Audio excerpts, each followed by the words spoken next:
for the nonprofit itself, I think what's really important to me, I think, is the service part and the education part, because my background is in education and the kids. So a lot of times when we do the work, it's surrounding what do the kids need. And when we know that there are a lot of needs around the reservation that have to do with everyone has needs. I mean, this is worldwide, right? So everyone has needs, but I think our focus continually is on, well, how does this transcend back to the kids? Because the kids are the upcoming generation for all of these other moments in time. And the suicide rate is high, and all of those initiatives that can help foster some hope for the kids. And I think that starts ground level. So if the foster care, especially if they're working with kids from 0 to 12, and we give them some space and some movement to say, okay, well, this is what my life could be. Let's start working on that together. Even if it's just one kid, that at least inspires something. I mean, as an educator, I may not reach all 30 of my kids in a class, but if I get 5, they get it, that's good. So for me personally, I think just part of the organization that is my side is really, what is it that I can lend for education and for the kids itself? What is it that I can do? And so this one was a unique project because of that.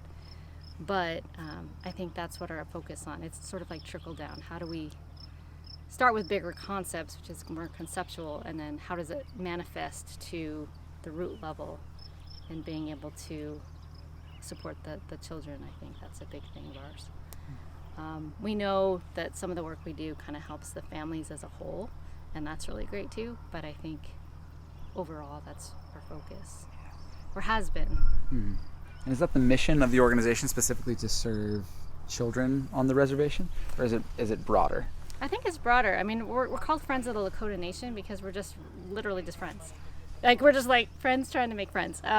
So if we had somebody that said, hey Joy, can you help me with patching a hole in the wall? I would just go.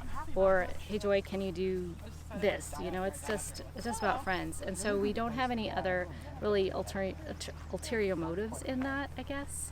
It's just all of us that are trying to say, let's make friends with these communities. What do these communities need? And then what can we bring to those communities to help them? And sometimes it may not be very significant. Maybe it's just a tiny little thing, like diapers, right, to a family that needs that.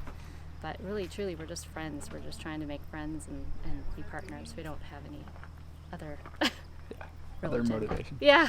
Like I said, I think a lot back, sort of in relation to that, to some of the comments that Chase made last night and that Red Dawn made last night about really kind of, well, I don't know if I'd go as far as like Brad to say like waging peace, mm-hmm. but why is it sort of important to let people on this reservation define what the needs are and define what the work looks like? Because I can imagine there are some organizations that come in and say, we're going to help you in these ways, and then really try and do that in ways that aren't sensitive to the needs that are here. Yeah. Why, in your experience, is it important to take that approach sort of out of friendship? I think it's just because, there's a couple elements to that. Number one is that my training background is in culturally responsive curriculum and instruction. And so the doctoral work I do is really my place isn't to come in and be for you. My place is to listen to you and see what you need. And so for me to be able to come in and say, well, like Barbara, what do you need? And somebody says a fence, and I say, okay. That's as simple as it gets. I mean, I cannot put anything out there in anybody's space. Everybody comes from unique spaces, and to be able to just, be invited into them and then assist is really what it is. So culturally responsive sort of teaching and learning is about that we stand in other people's spaces. We have to understand their perspective, and then we have to be open to letting them guide us. I cannot come into a classroom and say, this is the way I'm going to teach you. I have to look at that student and anyone in it, and they have to say, this is how I'm best going to learn from you. So it's not for me to give anything, it's for me to learn how to give. Oh, raindrop. And I think that's what that waging piece is, that we don't come in with these grandiose sort of, hey, this is what we're going to do. We have to say, what can we help with? And that's the friendship part. I can't do everything, but I can do something. So what can I help with? And that's about it there. I don't know if you're comfortable commenting on this on sort of a broad scale, but I guess I'm really curious as to why why it's so important. And I have my own sort of reflections and thoughts on this, but I'm not the subject of this thing. It's like, why is it important to build those bridges of friendship and really sort of, bridges of friendship sounds so cliche, but really listen and just kind of understand the needs on this reservation? Like, what are some of the histories in this country that lend themselves to the needs that exist here today, right? I know that's like a huge, weighty question, but what really on sort of that big level is the significance of that work and of building those connections? I think, and that kind of still goes to the culturally responsive moments in teaching and learning, right? So we have this systemic history of racism and marginalization and impacted sort of segregation and cultural, erasure. And so I think historically then, and speaking from a person that sort of understands that or is coming from that, even though I don't always, sometimes it impacts me, but sometimes it doesn't. And I know very distinctly when it does and when it doesn't. When I'm in a space when I'm being impacted by the history of this country and not for the better. And I know that very well, like it's just part of who I am as a person of color. So I think, what's really unique is that I think we make these great friendships with people, and it doesn't really necessarily matter, but you have to also be mindful that even if we come in and say, this hasn't ever impacted me, this is what I want to do, you can't forget that they have a different perspective. So standing in here in the reservation, maybe their perspective is different because they've had challenges that other people don't have. If you don't know that or recognize that, you're not doing the right work.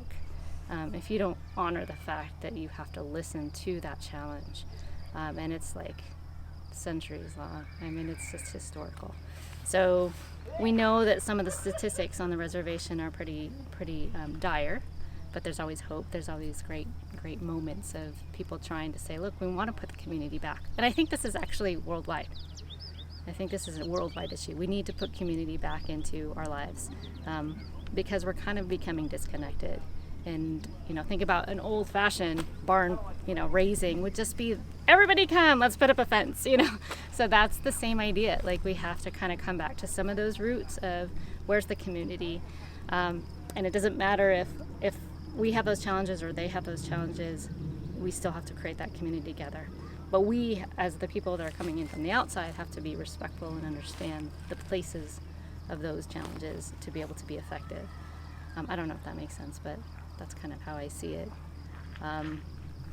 To speak succinctly about Pine Ridge, I would feel like there would other people would be better to talk to that, because even if I were to quote those statistics, they're just statistics.